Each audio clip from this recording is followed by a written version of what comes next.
Welcome to Digital Asset News, take your top stories in crypto, break them down in bite-sized pieces. So today, just the thumbnail suggests, this Cardano decentralized exchange is about to launch and it could potentially change everything. So we're going to take a look at the Sundayswap. We're also take a look at some data that could indicate when the Bitcoin top actually is. And it's just 2 lines, and it's been correct over the last 10 years. Also, we'll take a look at an ad I'm talking about as far as I need a researcher. And finally, we'll take a look at real quickly the metaverse and the different land that I'm getting into as far as virtual. So we'll go over all those things, but first take a look at what's going on in the market today. It's Sunday, beautiful day, and the market is doing pretty good. Still healthy, just bouncing around and around the 2.8 trillion market cap, somewhere around there. I'm always wondering, when are we gonna hit 3 trillion?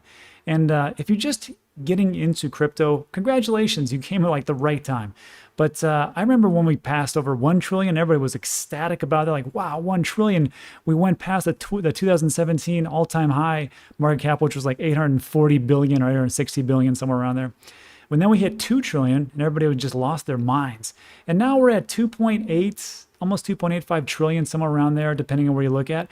And people are like, 3 trillion, not a big deal. I think it's a big deal. I think it set up a lot of good, little FOMO, maybe a little bit of people getting into it. So also, if we take a look at coin action, Bitcoin sitting around 62.2, it's pretty good.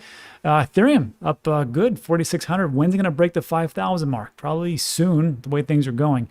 Solana hitting into that 4th spot, amazing.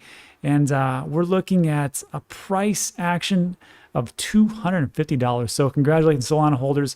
I've been holding for a little bit of time. I remember I didn't buy Solana when it was, pennies, but I got it in the double digits of like $20, somewhere around there. So not too bad. And Cardano, Tethers, nobody cares. Cardano slipping down, but $2. And so on and so forth. Let's see what else is going on. Avalanche is making big moves. Another layer 1 solution. We take it like that. 8% for crypto.com, and FTX 7.52. Another exchange token doing quite well along with the Binance coin. So that's what we got for the market. Let's just jump into today's top story, because I think this one's going to take a little bit of explaining. I'm going to try to make this as simple as possible, and I'm actually going to skip a lot of things because it's really up for you if you want to read this stuff. But this is what it comes down to. Sundayswap. So Sundayswap is the next iteration of a decentralized exchange on Cardano. Now, hopefully they can do it, because MinSwap, whatever it's called, they had a concurrency issue for user output, UTXO, or the unspent transactions as far as crypto goes. And what Sundayswap is trying to do is solve that issue when that came about and say, you know what, we looked at a lot of things and here's what we're doing. So this is what we're talking about. And again, I'm going to link this in the description. You can read the whole thing. It's super long. It's super long. And the things that I highlight, I'm going to skip over a bunch of them because it's not something that we need to know. The meat and potatoes is right here. Here's the overview. They did a non-exhaustive list of the names we have internally to the top solutions are. And this is the things that they took a look at of what they thought about doing. Uniswap clone, open batching, tokenized escrows, mixed escrows, programmable order book. If you want to find all about those, they're all in the very bottom. Ultimately, we decided on a solution called governed scoopers, which is it's a hybrid of an order book and an automatic market maker. Automatic market maker. And here's the different things that they took a look at down here. The rejected solutions. Again, it's a lot, and they explain exactly why they didn't use these solutions, because of the different errors and problems they're going to run into if they use them now, kind of like what MinSwap did in the very beginning.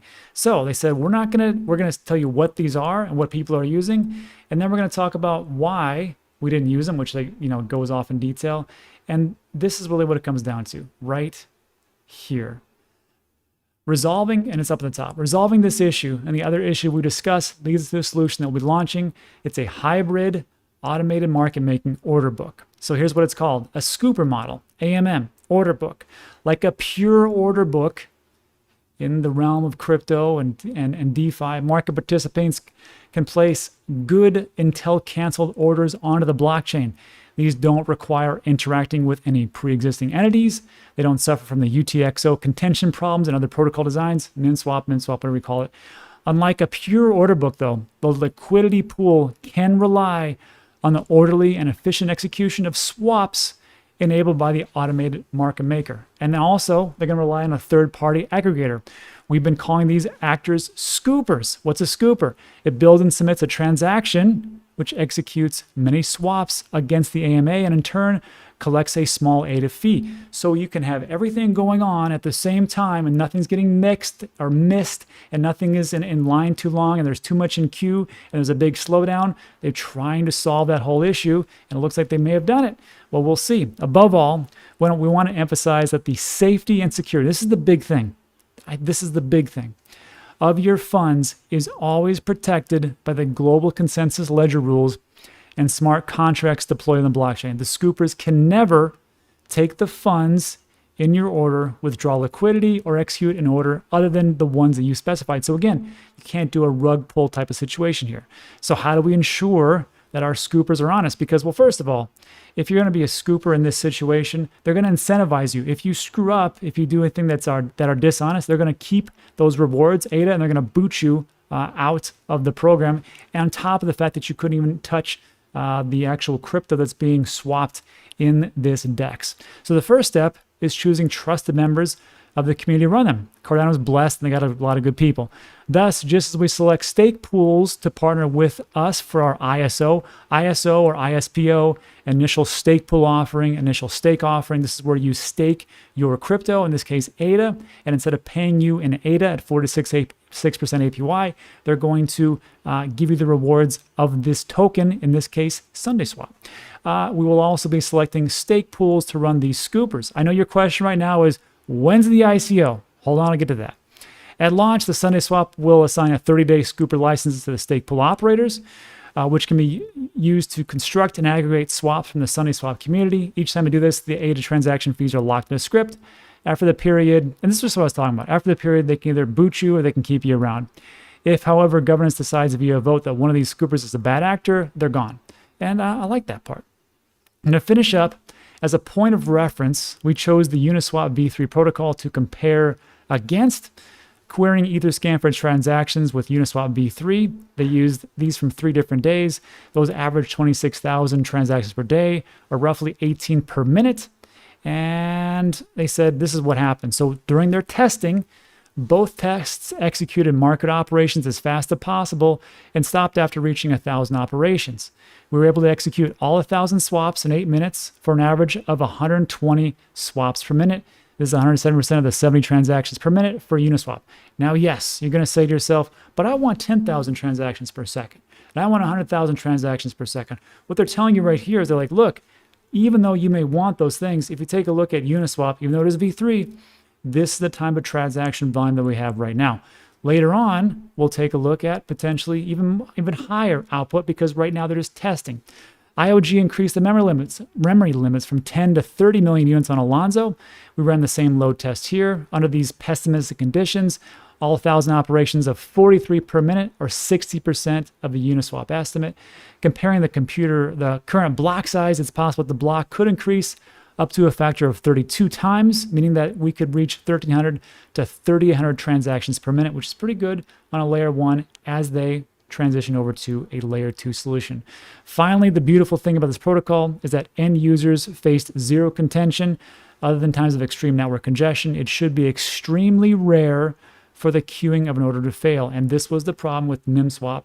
When they did the whole thing, there was a problem with everything being in queue, and there was one order, and everybody had to wait for that order to get executed, and everybody in the back of the line just had to wait, just like you're at the DMV.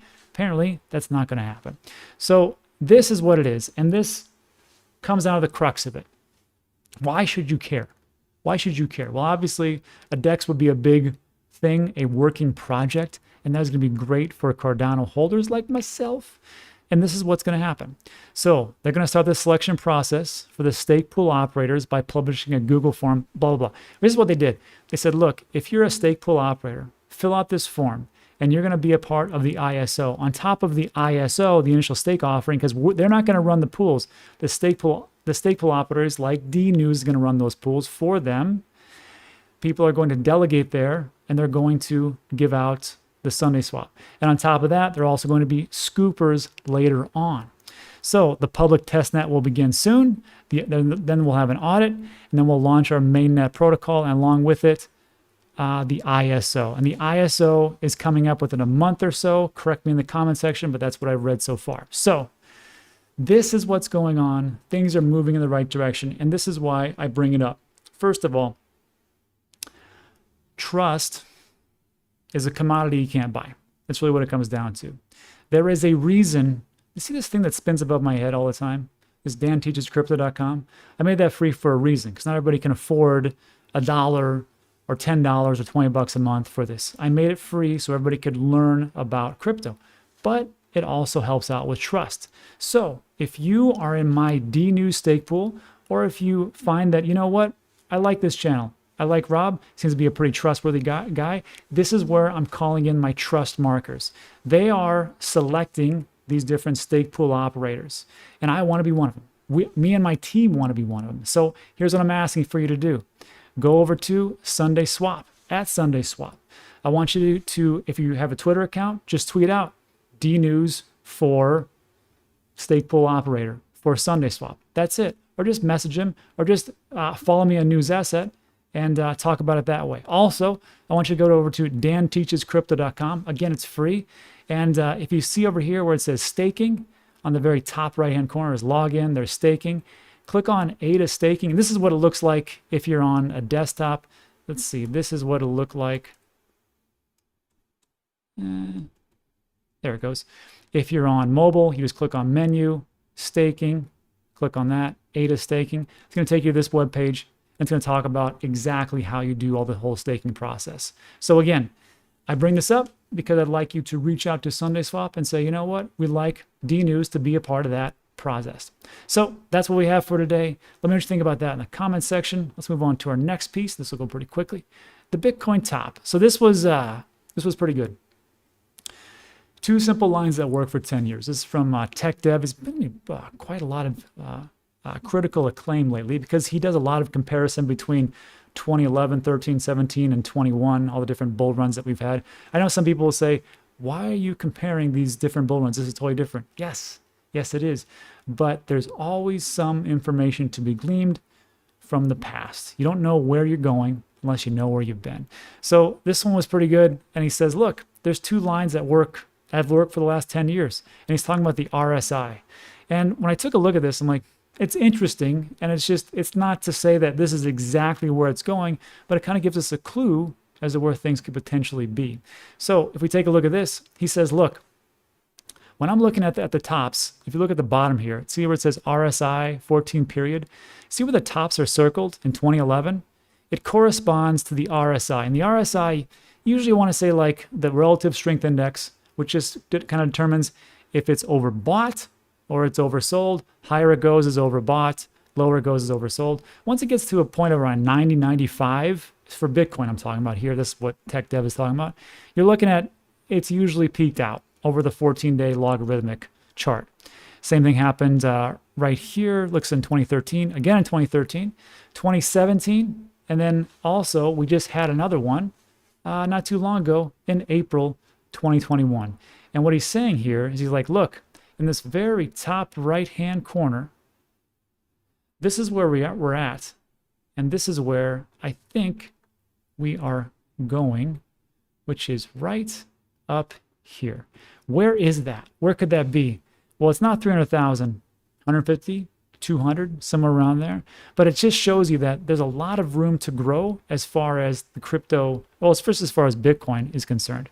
And then this also leads me to my next point, because I remember listening to Plan B, and he talked about the same thing. He goes, look, in normal markets, the RSI less than 30, or which is oversold, and the RSI more than 70, overbought, is usually a pretty good marker. But he says, look, for Bitcoin, that doesn't really work out. And it says RSI can go as high as 95 because Bitcoin has a continuous upward trend. And then he says he's kind of saying the same type of thing of what Tech Dev is saying. Then also, if we take a look at the Pi Cycle Top Indicator, people have corrected me on this. They said, Rob, this hasn't been right 4 times. They looked back in time and they predicted that the tops correspond to when this 111-day moving average flips over with the 350-day moving average times 2, and it happened in 2013. It also happened again in 2013, just like what we talked about with Tech Dev Let me blow this out. 2013s again. And then we saw the same thing happen in 2017. It flipped over the 111-day, 350-day moving average.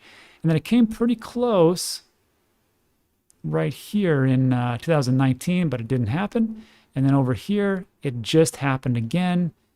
And this was not, in retrospect, this predicted it. And when this happened, around April 21st at 47,000, it flipped over. That's when I should have been selling a little bit of Bitcoin, but I did not.